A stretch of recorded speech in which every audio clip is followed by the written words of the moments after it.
Recently on the show, we had a chance to head over to Brainerd Primary Care, had a chance to introduce you to the two nurse practitioners who are there. We are back this morning talking with Taylor Ruyak and Katie Campos. Good to see you again. Good to see you. So last time we had a chance just to kind of find out who you are and what you are, and the great news for people watching is that you're a primary care office in the East Brainerd area, and you're accepting new patients. So a lot of folks are excited to welcome you to the town.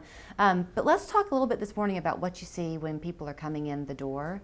I know you treat all different types of health conditions, but y'all are both real big on prevention, aren't you? Mm-hmm. So let's talk the fact that here we are on the cusp of summer. Everyone's trying to get in shape, have that beach body, even if it's just a lawn mowing body, right? It's not as easy as we would like it to be. So y'all are kind of life coaches for people too. Is that right, Taylor? Yeah, Katie and I both are really passionate about just helping our patients implement simple new habits that can really improve their health overall.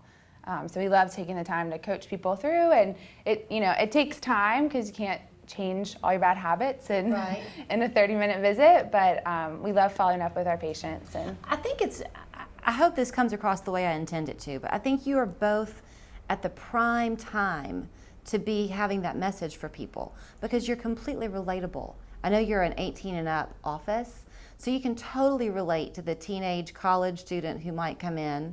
Obviously, anybody in their 30s and 40s, but then older people, you've got people in your lives who are that age group, so you can really relate, I would think. Yeah. You're big, Katie, on, if you possibly can, reducing medications. Is that right? Sure. Yeah.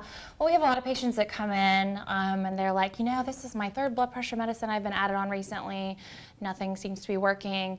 And so instead of just maybe adding another medication or sending them to maybe a specialist, really just talking basics, like what does your day-to-day life look like?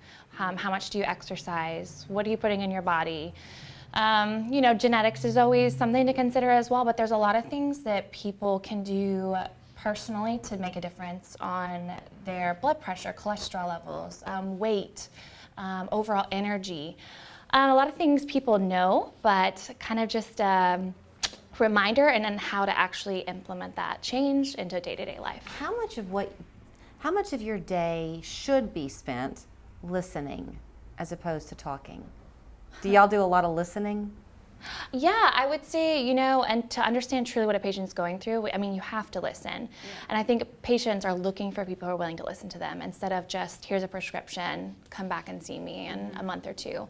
So listening is huge. And then just learning how to quickly offer some suggestions for recipes, exercise regimen, people that can help. I think a multidisciplinary team is huge, not just a doctor, provider, nurse practitioner, but how do we implement maybe psychotherapy, a nutritionalist, someone who's an expert on diabetes, but maybe we don't have the time to sit there and talk with them. Right. So just plugging them into resources and having as many people in their corner as possible to support them through a change. Well, and that does take some time. I know you can't do all of that in one 30-minute visit, as you say, Taylor, but the fact that you can begin that relationship building with people is really important, because if they come in to see you, they could theoretically come back in 3 months and say, look, this is just still not working. Yeah, I think it's really helpful just for someone to have kind of an unbiased accountability partner that can just cheer them on, because oftentimes people don't want to hear it from their mom or their spouse or whatever, but when they can come to us and just know that we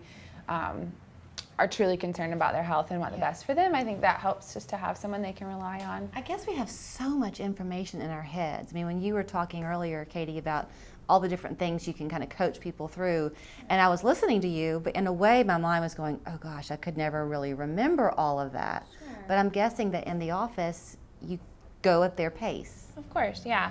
Some people, you're like telling them the recommendations from different science journals about how much exercise they should do, but sometimes you can't just jump right into that.